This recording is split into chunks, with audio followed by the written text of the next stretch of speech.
Ikatan Dokter Indonesia melarang dokter untuk mempromosikan produknya di platform media sosial sebagaimana yang telah diatur dalam Fatwa Etik Dokter.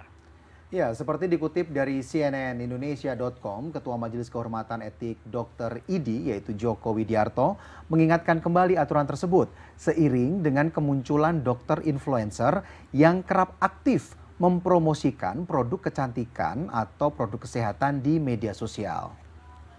Ya, dokter ini tidak diperbolehkan untuk beriklan, terutama jika iklan tersebut berkaitan dengan klaim penyembuhan kecantikan atau kebugaran.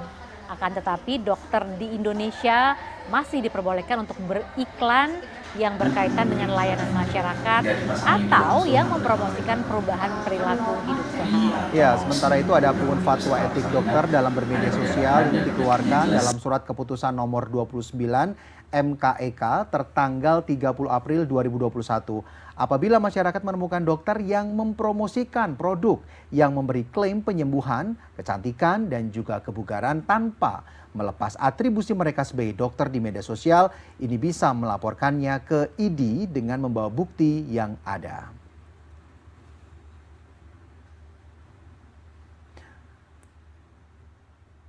Dan untuk membahasnya sudah bergabung bersama kami Ketua Majelis Kehormatan Etik Kedokteran Ikatan Dokter Indonesia, Dr. Joko Widiarto. Selamat pagi, dokter.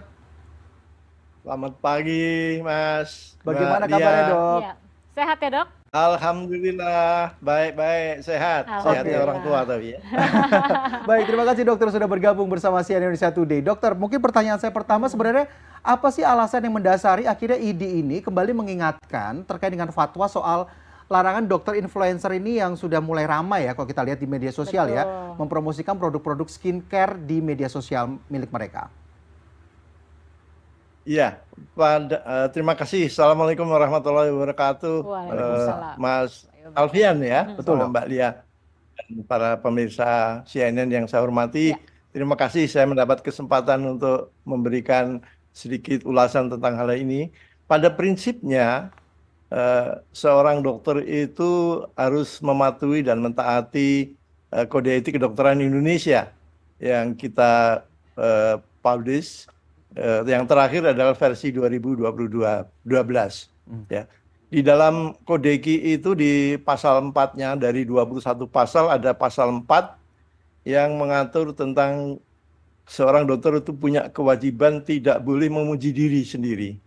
Jadi dalam kaitannya dengan itu maka fatwa MKEK itu keluar berdasarkan anggaran rumah tangga ID di pasal 21, Mas ya. Jadi kita memang mendapat tugas untuk memberikan fatwa tentang perkembangan iptek, teknologi, kedokteran dan juga ke perilaku dokter yang belum diatur di dalam secara detail di dalam peraturan perundang-undangan. Termasuk di sini. Jadi sebenarnya ada dua fatwa ya, fatwa nomor 29 dan satu lagi adalah fatwa 29 itu tahun 2021, Mas. 21. Yang tadi disebut itu fatwa nomor 22 ya, tahun 2020. Nah, yang 2020 yang nomor 29 itu tentang bermedia sosial. Tetapi yang nomor 22 ini khusus mengenai beriklan. Jadi tujuan utama dari kita itu Majelis Kehormatan Etik Kedokteran itu adalah memberikan pembinaan, pengawasan terhadap pelaksanaan etik kedokteran. Baik. Nah, baik. Ya, lanjutkan, silakan dok. Lanjutkan dokter. Ya. Jadi kami tujuan utamanya adalah untuk melindungi masyarakat dari pengaruh-pengaruh atau informasi yang tidak benar dan juga tidak tepat begitu ya, Mas. Makanya keluar fatwa itu. Jadi sekali lagi tadi sudah disebutkan bahwa prinsip dasarnya adalah dokter itu tidak boleh beriklan. Baik itu diatur dalam kode etik maupun kode etiknya Persatuan Dokter Gigi Indonesia, perawat, kode etik bisnis dari misalnya perusahaan farmasi yang beroperasi di Indonesia, ada IPMG,